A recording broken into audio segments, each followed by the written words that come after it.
dans notre groupe BNI, on a une opportunité de créer des groupes de force.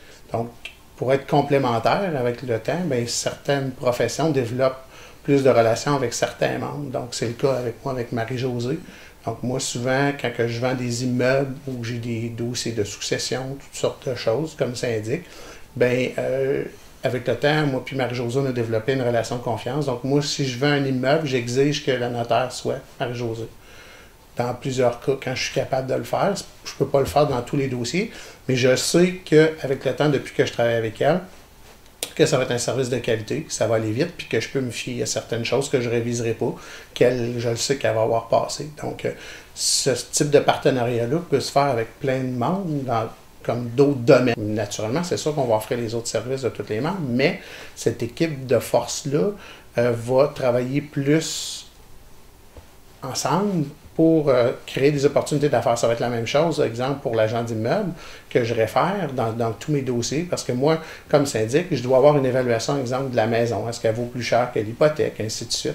Donc, je sais qu'en envoyant l'agent d'immeuble, il va me donner une bonne réponse fiable sur laquelle je peux me fier. Mais lui, c'est la même chose. S'il rencontre un client qui a des problèmes financiers, ben, il sait qu'il peut me l'envoyer parce qu'il sait que je vais bien m'en occuper puis que je vais conseiller la meilleure chose pour son client. Il y a aussi, bien sûr, moi en tant que notaire, je suis un juriste dans les transactions, bien sûr, où il n'y a pas de conflit, mais je vous donne un exemple. Parfois, suite à une transaction immobilière que j'ai effectuée, un acheteur, par exemple, peut me contacter, me disant avoir des problèmes, par exemple, avoir découvert un vice caché. Alors, bien entendu, à ce moment-là, il me demande conseil, mais moi, je ne peux pas agir parce qu'à ce moment-là, ça devient litigieux.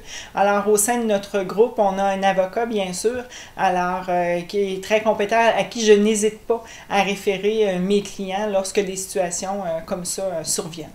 Donc, c'est super, tu sais, ça vient que ça nous rend meilleurs.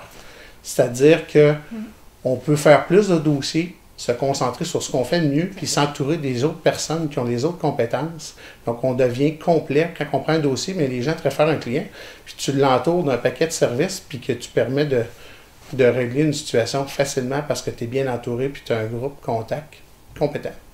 C'est pas rare que lorsqu'un client nous consulte avec une situation, il est un petit peu perdu, il ne sait pas trop où aller, mais il a confiance en nous, et par la suite, nous, on peut le diriger aux professionnels de qualité pour l'aider, dans le fond, à régler sa situation en tant que telle.